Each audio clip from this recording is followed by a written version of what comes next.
Իդեպ վերջից սկսեմ եռագլուխ բառը երևի շփոթել եք, գոնե պետք է ասեք բազմագլուխ, որովհետև ձեզ հաջողվել է այս տարիների ընթացքում ճնշող մեծամասնությանը հասարակության դարձնել ընդդիմադիր, եւ եթե այդ ճնշող մեծամասնությունը դուք հայտարարում եք, որ պատերազմի կուսակցության անդամներ են, ուրեմն փոխեք այդ թիվը, շատացրեք։ Ես հասկանում եմ, որ միագլուխ կործանման բերած, աղետներ բերած ուժին փորձում եք իբր այսպես քանակական բաներ առաջ բերել, թվեր ներկայացնել, իրականությունը ցավոք սրտի այդպես չէ։ Պատերազմ բերողնել եք դուք, պատերազմ բերացնել եք դուք, աղետներ բերացնել եք դուք, կորուստներ բերացնել եք դուք եւ շարունակաբար բերելու եք դա, եթե դուք մնաք իշխանության։ Սիրելի հայրենակիցներ, իմ ձեռքում է այս կառավարության ծրագիրը եւ զեկույցները, այստեղ միակ բանը, որ նման է այս բոլոր գրքույկներն իրար, այս գույներն է, որ տրենդային գույն է, անդրացիտ եւ կապտամանուշակագույնին խփող, ուրիշ ոչ մի նմանություն չկա այս փաստաթղթերի մեջ, ոչ ծրագիրն է անպատասխանում այս զեկույցներին, ոչ անգամ զեկույցներից յուրաքանչյուրի տարվա զեկույցն է անպատասխանում հաջորդ տարվա զեկույցներին, եթե ուշադիր կարդա հայ ընթերցող այս զեկույցները, ուրեմն սկզբում կտեսնի հերոս Սասունցի Դավիթի կերպարի մեջ մտած մի կառավարություն եւ նրա ղեկավար, որը հայ ժողովրդին բարեկեցություն, երջանկություն, հզորություն, արտաքին ազդեցությունից նվազեցումներ է բերում։ Կկարդա հաջորդ տարվա զեկույցը, որտեղ արդեն Սասունցի Դավթի կերպար ստացած վերցրած անձը կդառնա արդեն խիստ կրոնավոր, հավատացյալ եւ հոգեվոր առաջնորդություն կվերցնի, հաջորդ տարվա զեկույցում արդեն ընկճված, պարտված, հանձնվողի հոգեբանությամբ մի կերպարի կհանդիպի, իսկ վերջում, քանի որ մոտենալու է նոր խաբելու ժամանակահատվածը, կհանդիպի նորից զենք զրահ հակած, բայց այս անգամ ոչ թե պատերազմի, այլ քաղաքացու առօրյա կյանքի համար զենք զրահ հակած մի կերպարի։ Իրականում այս բոլորը հենց քաղաքական հրեշի իրական նկարագրություն է, որովհետև միայն հրեշը կարող է այսպես կերպարանափոխվել։ Նա չի կարող իր նախորդ օրը ասածը գլխի վրա շուռ տված ներկայացնի հաջորդ օրը։ Նա չի կարող մեկ ժամ առաջ ասածը գլխի վրա շուռ տված ներկայացնի այսօրը։ Իսկ իրականում մենք ունենք արձանագրված արդյունքներ, որոնք ցավոք սրտի մեր հասարակությանը, մեր ժողովրդին լավ բան չի խոստանում։ Մենք ունենք այս տարիների կառավարման հետևանքով խորը հիասթափություն, հասարակության մեջ ատելության մթնոլորտի գեր դոզավորում, ատելություն անգամ ընտանիքի միևնույն անդամների միջև, ատելություն հասարակության տարբեր խմբերի ու խավերի միջև, ատելություն անգամ պետական հաստատությունների եւ քաղաքացիների միջև։ Եվ այս ատելությունը սերմանվել է մեկ նպատակով, ամեն գնով եւ ամեն ձևով մնալ իշխանական աթոռներին։ Պետականության ինստիտուտները եւ պետական իշխանությունը վարկաբեկելու դժվար թե գտնվի որևէ այլ ժամանակահատված։ Եվ դրա մի օրինակ էլ մենք երեք ականատեսել ենք այստեղ, երբ որ հարց ու պատասխանի ժամանակ, այստեղ ելույթների ժամանակ կառավարության անդամների կողմից այնպես է խոսվում Գյումրի համայնքի մասին, կարծեք թե այդ համայնքը օտար համայնք է եւ կառավարությունն է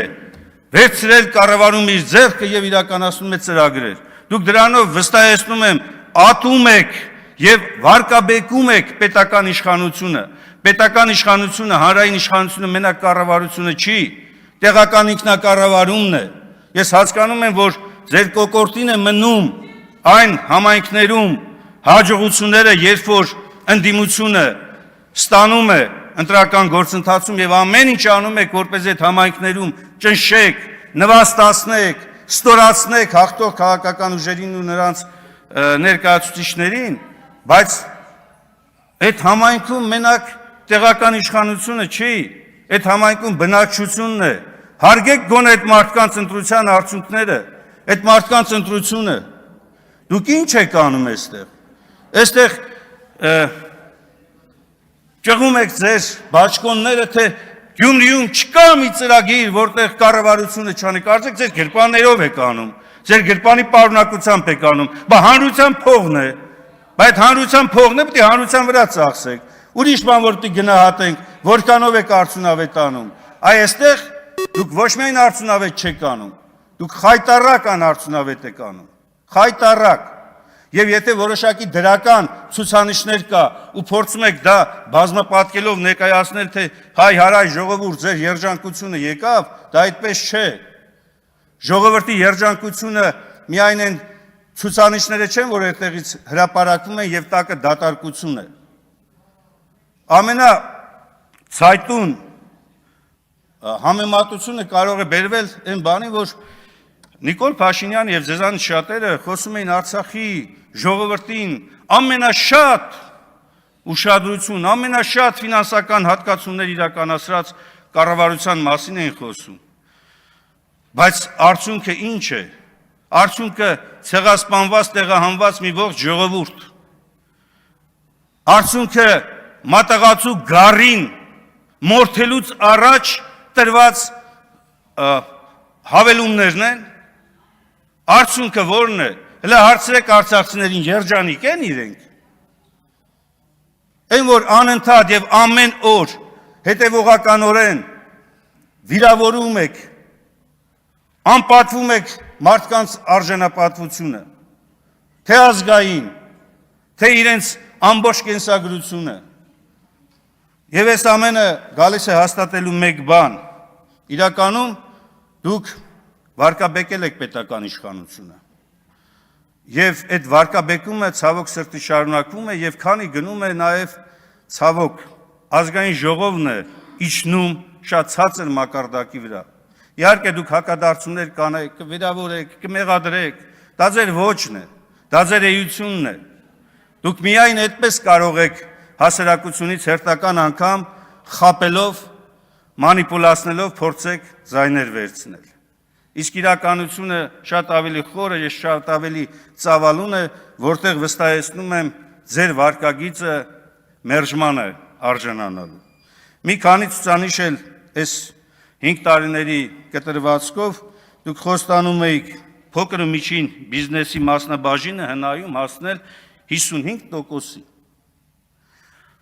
Շատ հրաշալի թիրախ, հրաշալի, որովհետեւ փոքր ու միջին բիզնեսը ցանկացած երկրի զարգացման ողնաշարն է։ Ունենք 20%-ից ավելի թերակատարում։ Եվ հիմա թիրախավորում եք քաղաքական ուժերին, ովքեր որ այս նպատակը դրած իրանց առաջ նախընտրական քարոզություն են իրականացնում։ Հիմնել 3 արդյունաբերական գոտի, քանի գոտի է ստեղծված, 0։ Կամ ներդնել գյուղատնտեսական մշակաբույսերի ամբողջական ապահովագրության բոլոր մարզերում, 0։ Դե համարել այսօր գյուղացիական տնտեսություններն ու գյուղացիների մասով ելել եք ինչ-որ հեքիաթներ եք ներկայացնում, այս հենց աջակցության ծրագիր ունենք, սա ձեր խոստումներն են, օդից չեմ վերցրել։ Վերջում ավարտելով իմ խոսքը ուզում եմ անդրադառնալ այն գնահատականներին ու այն վիրավորանքներին, որ դուք Նիկոլ Փաշինյանը եւ ձեզանից ոմանք անձնական բնույթի վիրավորանքներ եք հասցնում նախընտրական շրջանում քաղաքական ուժերի ներկայացուցիչներին։ Դուք ինչ եք դրանով ուզում անեք, էլի։ Ասենք դուք իշխանություն եք։ Հանրությանը ինչ եք ուզում փոխանցեք, որ այս երկիրը պիտի շարժվի ատելության ու վիրավորանքների միջոցով։ Դուք այնքան թույլ եք, որ թե Սամվել Կարապետյանից եք թույլ բազմակի անգամ, թե Գագիկ Ծառուկյանից եք թույլ, էլ չասեմ Ռոբերտ Քոչարյանից, էլ չասեմ բոլոր այն տեխնացուներից, որոնք որ ընդդիմության ճակատում պայքարում են ձեր դեմ, եւ այստեղ ներկայացնում եք մեղադրանք, մի հատ կողմնորոշվեք, էլի, նոր քիչ առաջ ասում եք դուք երրագլուխ եք, Հիմա էլ ասում եք մի հատ հələ պարոն Մինասյան ներկայացրեք, դուք ասելով նկատի բանը Էլինար Վարդանյանն ումը նկատի ունեք, մի հատ կողմնորոշվեք։ Ավարտեք։ Ավարտեցի։